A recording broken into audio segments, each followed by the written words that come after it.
The border invasion has turned into an all-out onslaught. Instagram has quietly changed your settings under your nose, and sneaky link Fani Willis vows a train is coming for Donald Trump. March Madness continues, and the show starts now.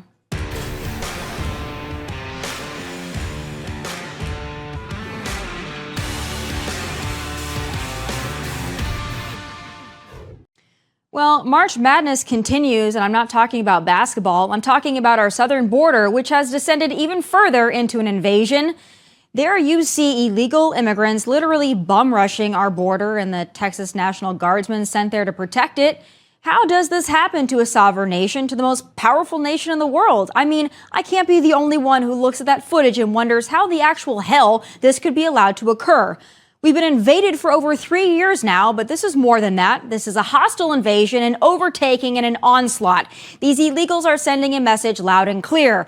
We own you. And we all know damn good and well Texas National Guardsmen nor Border Patrol can really do anything to fight back because they would be the ones behind bars. I mean, look no further than the smear campaign the White House waged against agents for whipping migrants, which was, of course, a lie.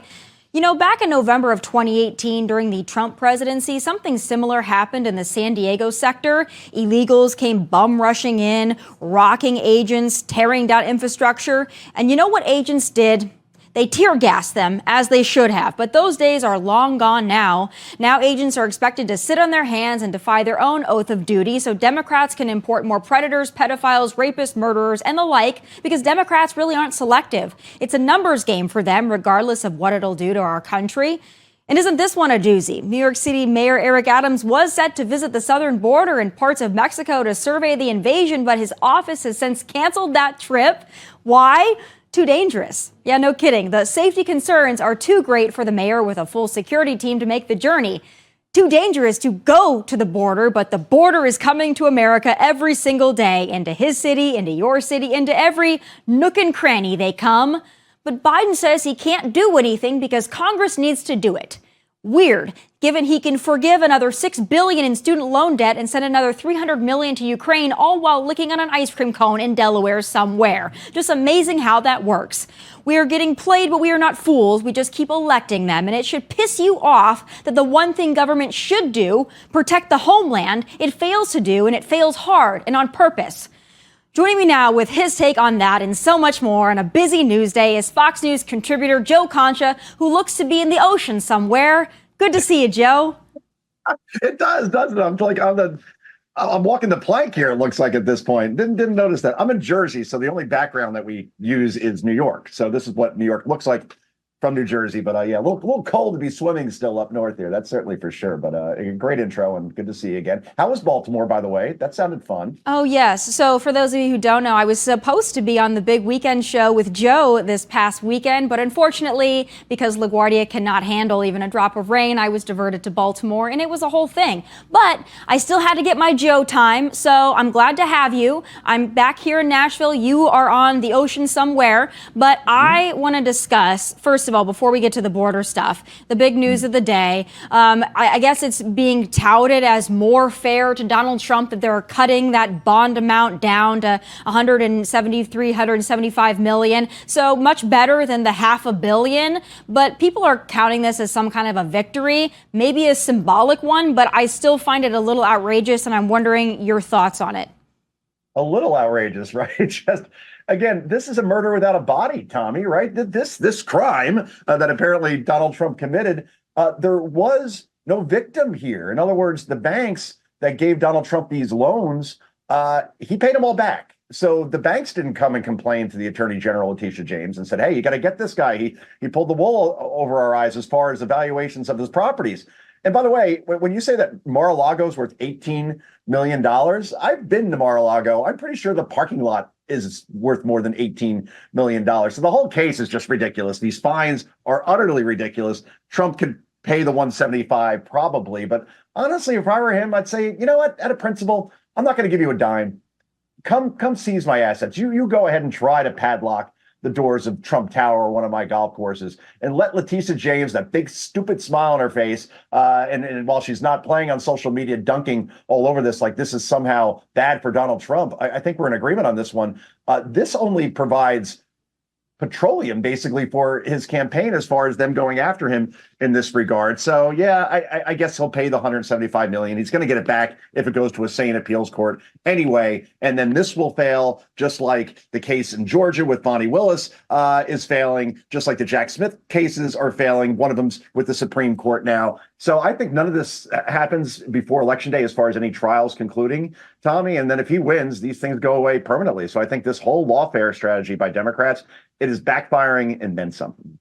You know, I hear a lot of people say that, and I don't disagree with you, but my concern still is it's not the people that are heavily invested in this. It's not the people that are hardcore Trump supporters, which we know are just going to flock even tighter around the former president. I worry about the independents who don't pay a lot of attention. I worry about your average casual voter who doesn't watch Fox News, who doesn't read conservative or independent media. I worry that those people, they see a headline, they see, oh, you know, Trump, you know, he's got all these cases against him. He must be a crook. He must be a bad guy. I don't want to deal with somebody like that in the White House anymore.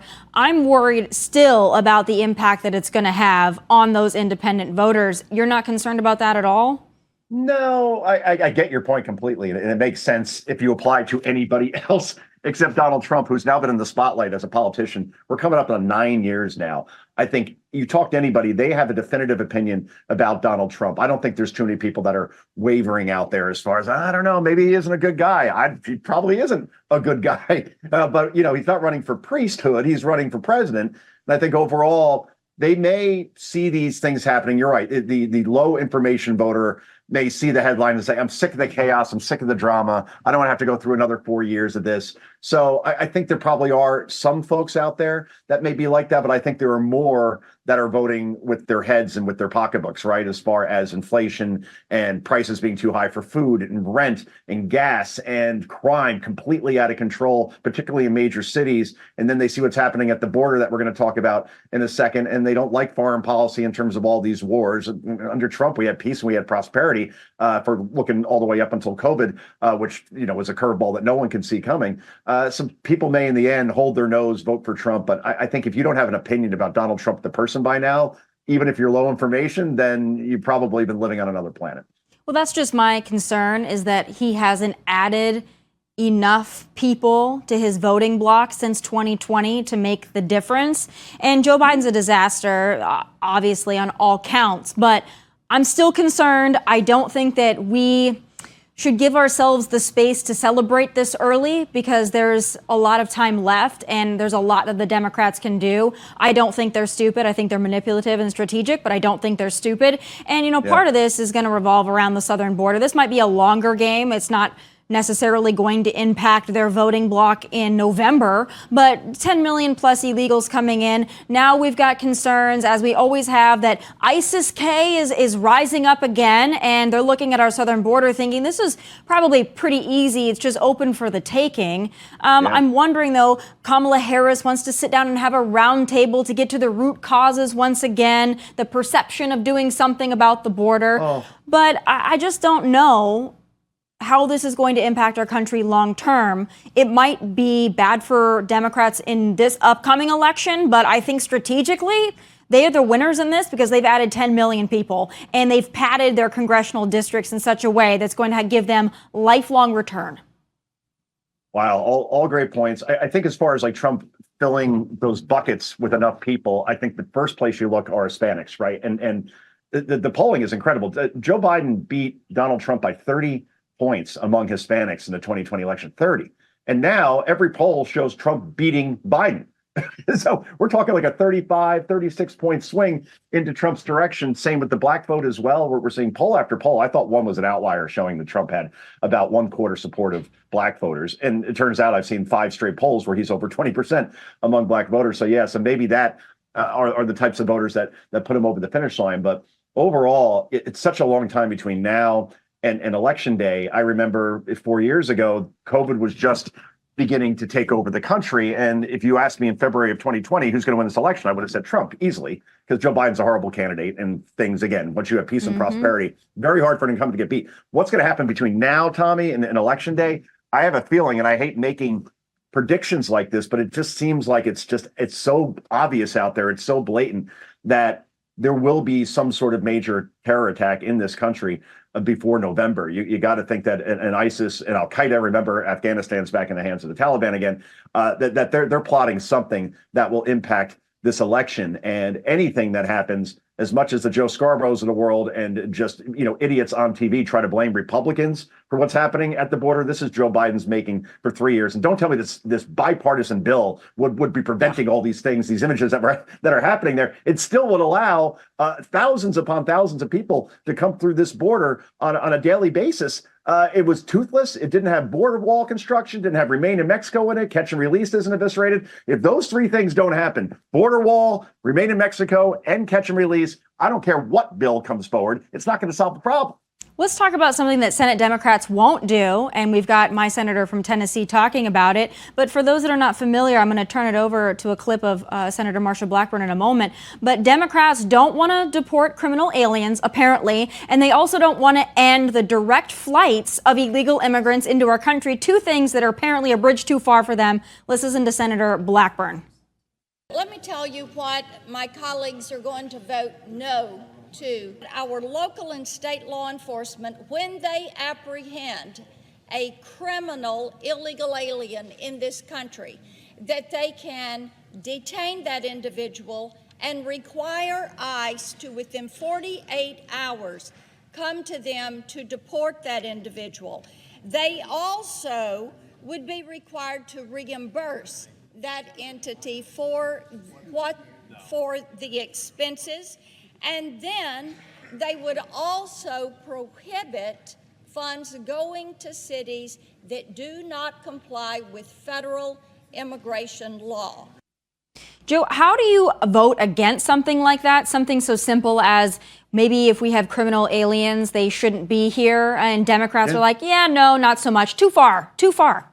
Especially, Tommy, after what we saw happen to Laken Riley, right? Where you had this nursing student, 22 years old, Athens, Georgia, just out for a run, and she gets beaten to death by an illegal who was here for 2 years, right? Was already arrested. I said the minute you get arrested, if you're here illegally, you're out, you're gone. That's it. There is no negotiation. There is no, we need to be humane. No, we don't. You come here illegally. A, you're already a criminal because you came into the country illegally. And then B, if you actually hurt someone, commit any sort of crime, you're gone. It's such common sense. Any other country would do this, by the way. So it's not like we're the inhumane ones here. You don't see this happening anywhere else. And we saw those images last week of our border being overrun. Think about this. These folks come here and they don't exactly look like women and children, all young military-age men, it appears. And you see that video where they do their first two illegal acts upon entering this country was A, illegally entering the country, and B, assaulting Texas National Guard. That should have angered so many people. And I think it did, quite frankly. The news tried to kind of temper it down. But overall, that's your campaign ad for this election season. And it's why I think, if the election were held today, that Trump would win, because clearly, obviously, this is not like Joe Biden's a victim of circumstances here. These are literally his executive orders that have created this. And he keeps saying, well, Congress must act. No, actually, you can act. You can reverse all those executive orders that you on day one reversed as far as Trump policy, and the border will look a lot better than it does now. But again, they're trying this game where you blame Republicans and the public just is not buying it. I hope you're right about that one. I want to talk about more lies that Biden has told. I mean, every day it's something, just a blatant lie. Last week he said that Trump said that Latinos, just in general, just all Latinos are rapists and murderers and all this. Obviously, no, that's not the case. But now he's sitting here flanked by two of his favorite folks lying about Donald Trump saying that people should inject bleach during COVID. Let's take a listen to this lie. This is the guy who doesn't care about science and reason. Remember, during the pandemic, Donald Trump told us to inject ourselves with bleach. He said there's nothing to worry about if you do that.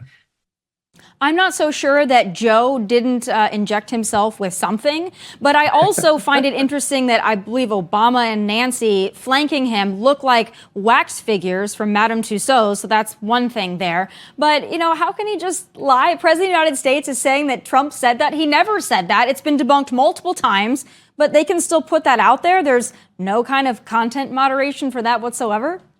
It's amazing that you made that exact analogy, because that's exactly what I thought when I looked at that video. I go, are those wax figures of Obama and Nancy? It looked odd, didn't it? And we know that Obama hates Biden. So enough of this for like BFFs. But I got to hear one more time about, let's put it this way. In Jersey, at least, and probably in Tennessee and where you grew up, Tommy, maybe in Texas, guys don't get other guys' friendship bracelets. We just don't do that. That's kind of an awkward thing. And Biden would have you believe that.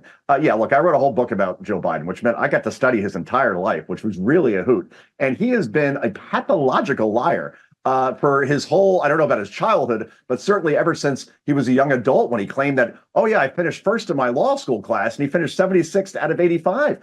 He ran for president in 1988, and this should have been the end of him, by the way, as far as him being a major political figure.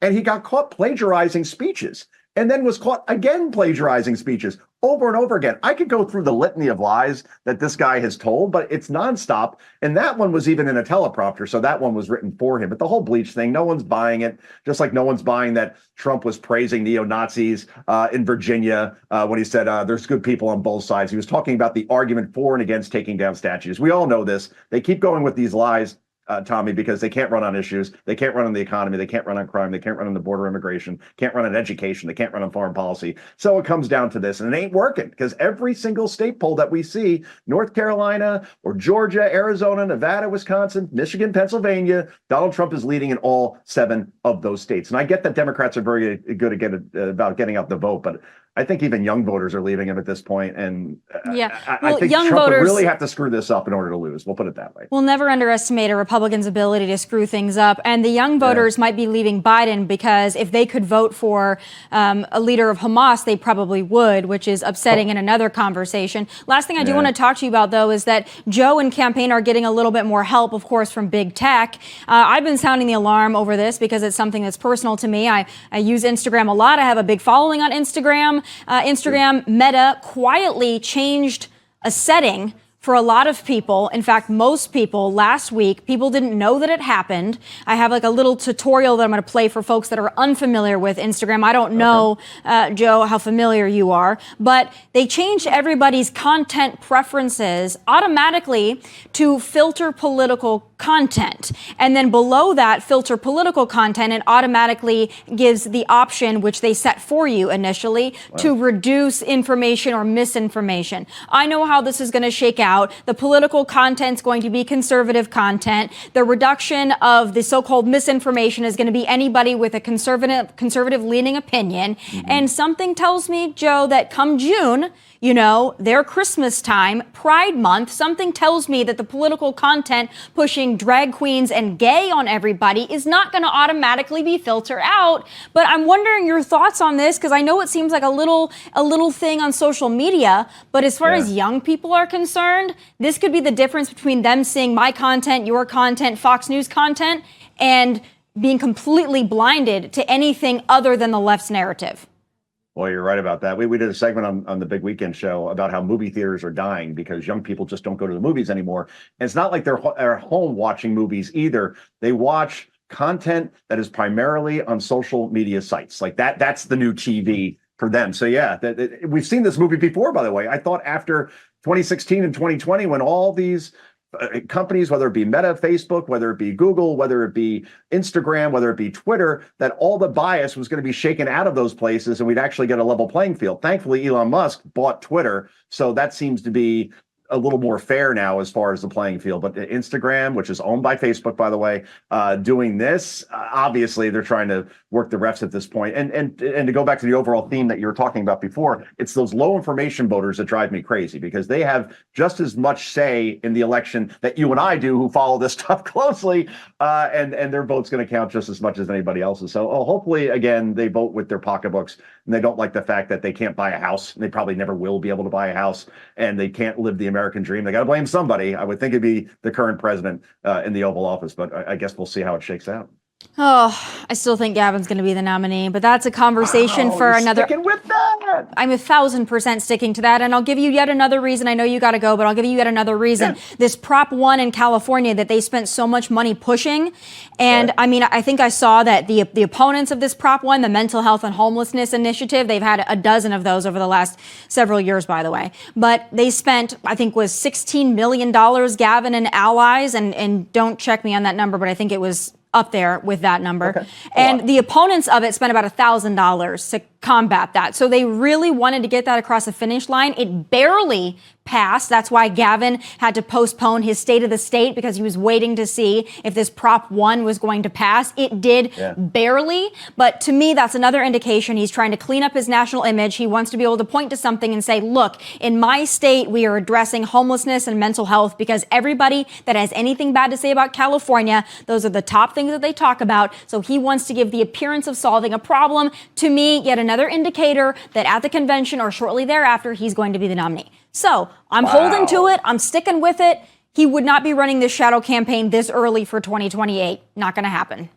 Okay. You know what? I'm going to your former haunt, Vegas, right? I'm going to America's Playground. I could probably bet on this, right? Could I just put 100 on Newsom, get him at like 20-1? That'll be the nominee. We can dinner on me if this happens, right? So I'll get that bet in. And if you're right, then we're rich. So just make sure you're not using Otani's booker to do that. That would probably not be right. Probably not be the best he wouldn't understand option. me anyway, and vice versa. So there you go. Hey, look, it got dark here. Go figure.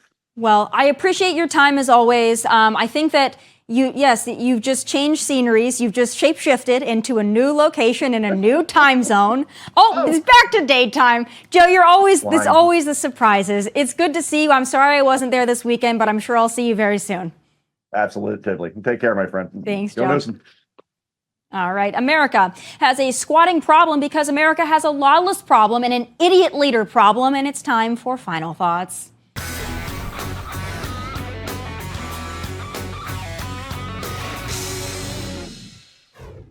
Who would have thunk that here in a sovereign nation, a nation supposedly of laws, that we would have such an issue with squatters? For those who are unfamiliar, squatters are worthless individuals who refuse to pay for and then refuse to leave a home or apartment. And in some cases, they're worthless individuals who stumble upon abandoned or empty homes or apartments and decide to just set up shop and call it their own.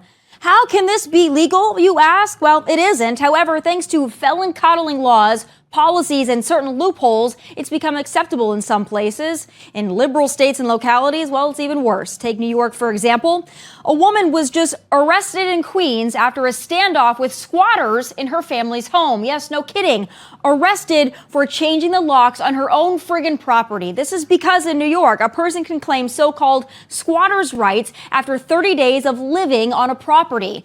The homeowner was given an unlawful eviction charge because she changed the locks and hadn't provided a new key to the person staying there. In order to get these people out of her own damn home, she has to battle it out in housing court. It's essentially red tape induced and excused theft, and that's bad enough. But what's worse, when something like this happens? And this crap is just beginning because illegals are catching on to it. Last week, I showed you this video from an illegal immigrant TikToker from Venezuela who has recently learned about the wondrous world of squatters' rights and plans to make it his next venture. My people, I have thought about invading a house in the United States because I learned there's a law that says if a house is not inhabited, we can expropriate it. I think that will be my next business. Invade abandoned houses. Oh, an entrepreneur. And just think, 10 million have come in under Joe. Imagine the damage they can do. But it's not just New York and it's not just illegals, because this crap is happening all over America in red states and blue states.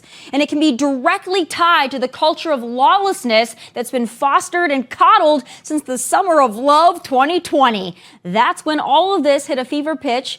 If someone had something you didn't and you wanted it, you were told you could just take it due to justice.